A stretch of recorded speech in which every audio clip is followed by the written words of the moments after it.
Okay guys, welcome back to me to channel. അപ്പോൾ നമ്മളിന്നോട് discuss ചെയ്യാൻ പോകുന്നത് നമ്മൾ നമ്പർ പ്ലേറ്റ് സെറ്റ് ചെയ്തേക്കുന്ന ക്ലാമ്പിനെ പറ്റിയും അത് സെറ്റ് ചെയ്തേക്കുന്ന രീതിയെ പറ്റിയുമാണ്. കാരണം ഞാൻ ഇതിനു മുമ്പ് ഈ ഫോഗ് ലാമ്പിൻ്റെയൊക്കെ വീഡിയോ ഇട്ടപ്പോഴും ഈ മിററിൻ്റെ വീഡിയോ ഇട്ടപ്പോഴും ഒരുപാട് പേര് കമൻറ്റിലും ഇൻസ്റ്റയിലൊക്കെ ഒന്ന് മെസ്സേജ് ചോദിച്ചായിരുന്നു ഈ നമ്പർ പ്ലേറ്റ് എങ്ങനെ അവിടെ സെറ്റ് ചെയ്തത്, അതിൻ്റെ ക്ലാമ്പിൻ്റെ പിക്ക് അയക്കുമെന്നൊക്കെ. അപ്പോൾ എന്തായാലും അതിൻ്റെ ഡെഡിക്കേറ്റഡ് വീഡിയോ ചെയ്യാമെന്ന് വിചാരിച്ചു. അപ്പോൾ നിങ്ങൾക്ക് എല്ലാവർക്കും അറിയാം നമ്മുടെ വണ്ടിയിലൊക്കെ വരുന്ന നമ്പർ പ്ലേറ്റ് എവിടെയാണ് വരുന്നതെന്ന് വെച്ചാൽ ഇപ്പം ഞാൻ ഈ ഫോഗ് ലാമ്പ് സെറ്റ് ചെയ്തേക്കുന്ന സ്ഥലത്താണ് സ്റ്റോക്കായിട്ട് നമ്പർ പ്ലേറ്റ് വരുന്നത്.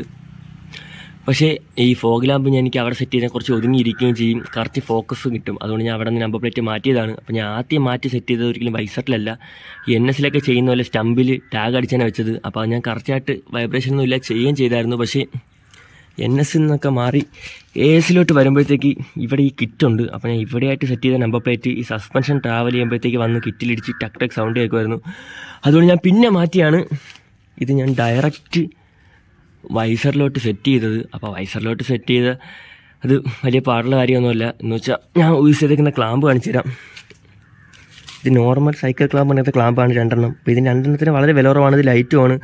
അപ്പോൾ ഇതിനെത്ര 2 കൂടെ എനിക്ക് 10 രൂപ അങ്ങനെ ആയിട്ടുള്ളൂ. അപ്പോൾ ഇത് കുറച്ചുകൂടെ ഹാർഡായിട്ടുള്ളതും തിക്കായിട്ടുള്ള ക്ലാമ്പുമൊക്കെ നമുക്ക് അവൈലബിൾ ആണ്. പക്ഷേ അത് സെറ്റ് ചെയ്ത് കഴിഞ്ഞാൽ നമുക്ക് നമ്പർ പ്ലേറ്റ് സെറ്റ് ചെയ്തതിനു ശേഷം അതിനനുസരിച്ച് അഡ്ജസ്റ്റ് ചെയ്യാനും മറ്റു കാര്യങ്ങളൊന്നും പറ്റില്ല. പക്ഷേ ഇതാകുമ്പോഴത്തേക്ക് അത്യാവശ്യം നല്ല ഫ്ലെക്സിബിളുമാണ്, കുറച്ച് സ്ട്രോങ്ങുമാണ്. അപ്പോഴത്തേക്ക് നമുക്ക് നമ്പർ പ്ലേറ്റ് വെച്ചതിന് ശേഷം നമ്മുടെ ഇഷ്ടത്തിനനുസരിച്ച് നമ്പർ പ്ലേറ്റ് വളച്ച് അങ്ങോട്ടും ഇങ്ങോട്ടും അഡ്ജസ്റ്റ് ചെയ്യാൻ പറ്റും. പക്ഷേ ഇതിൻ്റെ ഒരേ കുഴപ്പമെന്ന് വെച്ചാൽ ഇത് വളരെ ലൈറ്റ് ആയതുകൊണ്ട് തന്നെ ഇതിന് ചെറിയ രീതിക്കുള്ള വൈബ്രേഷൻസ് ഒക്കെ വരും. എന്ന് വെച്ചാൽ ചില ആംഗിളിരിക്കുമ്പോൾ ഇത് വണ്ടി നമ്മൾ സ്പീഡിനൊക്കെ പോകുമ്പോൾ ഇത് കിടന്ന് ഈ വൈസറിൽ ഇങ്ങനെ തട്ടി വൈബ്രേഷൻ വരും.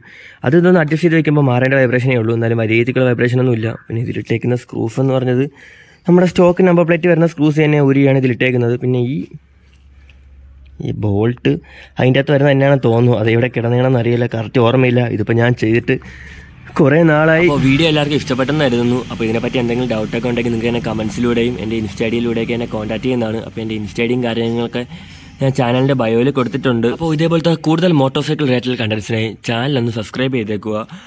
Okay guys, that's it for today. പുതിയൊരു വീഡിയോയിൽ കാണുന്നവരെ ബൈ ബൈ.